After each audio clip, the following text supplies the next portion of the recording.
Carl Hams, Martin gusto nang makipagbati kay John Riel Casimero.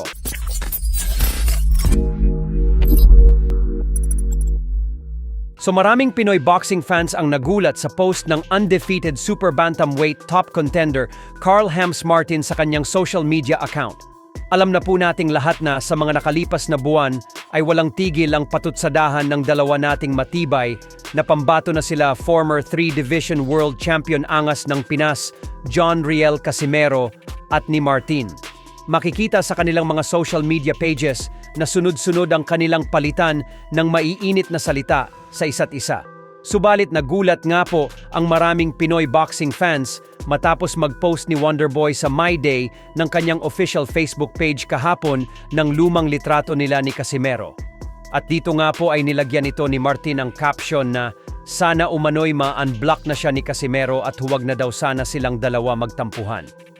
At bagamat nga po mukhang nakikiusap ng maayos si Martin kay Casimero, ay madaming fans naman ang nagdududa na hindi ito seryoso at bagkus sarcastic umano ang ginagawang ito ni Wonderboy na pakiusap. Pero syempre sa bandang huli ay ang hiling po natin ay sana magkaayos na ang dalawang ito dahil sa bandang huli ay iisang bansa lang din naman ang kanilang inirepresenta at ito nga po ay walang iba kundi ang ating bansang Pilipinas. Samanta, nasa bansang Amerika na po ulit ang top 2 contender sa WBO Super Bantamweight Division at dahil in-announce ni Sean Gibbons na mapapalaban na si Martin. Kung hindi sa buwan ng March, sa buwan ng April para sa minor belt sa WBO or IBF. Wala na ngang sinayang na oras ang pambato natin, agad-agad nga po siyang sumalang sa pagtitraining. Sa gabay ng kanyang head coach na si Abel Martin at assistant coach trainer niyang si Japit Martin.